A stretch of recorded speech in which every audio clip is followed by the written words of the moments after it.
संत शालिग्राम भगवान की सेवा करते थे। अब धन्ना जी बैठ करके देखते थे और देखते ही बड़े खुश होते थे। कभी दही से स्नान, दूध से स्नान, पंचामृत से स्नान, जल से स्नान, फिर इत्र आदि लगा के, तिलक लगा के उनकी आरती पूजा, तुलसी अर्पण, ये सब देख करके धन्ना जी को बड़ा आनंद आता था। अब भले ही खेल के रूप में सही, धन्ना जी को बड़ा मन लगता था उसमें। कुछ दिन बाद संत जाने लगे तो धन्ना जी रोने लगे, बोले कि आप तो चले जाओ लेकिन अपने ठाकुर जी मुझको दे जाओ, उनकी सेवा मैं करूंगा।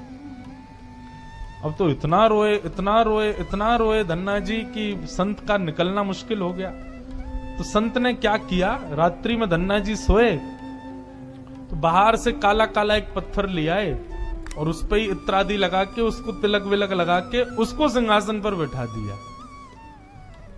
और अपने ठाकुर जी को नीचे बैठा दिया। धन्ना जी सुबह बोले, संत जी आप मत जाओ, छोटे बालक। संत बोले, अच्छा देखो, अंदर आओ मंदिर में। मंदिर में गए तो बोले, देखो वो तो सिंहासन पर ठाकुर जी बैठे और नीचे हमारे ठाकुर जी बैठे, बताओ तुमको कौन से चाहिए। धन्ना जी बोले, मैं तो सिंहासन वाले लूंगा, बड़े वाले ठाकुर जी मेरे। बोले ठीक है, तो उनकी सेवा करो, अब हमको जाने दो। अपने शालिग्राम जी को लेकर के संत चले गए। अब धन्ना जी उस पत्थर की सेवा करते हैं, असली शालिग्राम तो संत अपने संग ले गए, लेकिन धन्ना जी इतने भाव से सेवा करते थे। महाराज लाल तिलक लगाने के लिए माँ ने रोली नहीं दिलाई तो ईंट ले आए, ईंट को घिस करके उसी से लाल लाल रोली बना दी, वही लगाते। भोग धराने के लिए फल तोड़ लाते। मतलब सेवा की व्यवस्था नहीं होती थी तो धन्ना जी कैसे ना कैसे करके करते थे। छोटे से बालक हैं, खेल खेल में सेवा करते थे। बीच में संत किसी और के घर में आए तो धन्ना जी वहां जाके अपनी सब सेवा बताते, मैं ऐसे ऐसे करता हूं। संत बोले, भोग नहीं लगाते अपने ठाकुर जी का? बोले भोग। बोले तुमको भूख लगती है? बोले हाँ। ऐसे ठाकुर जी को भी भोग लगाना चाहिए ना। छोटे बालक को ऐसे ही समझा दिया।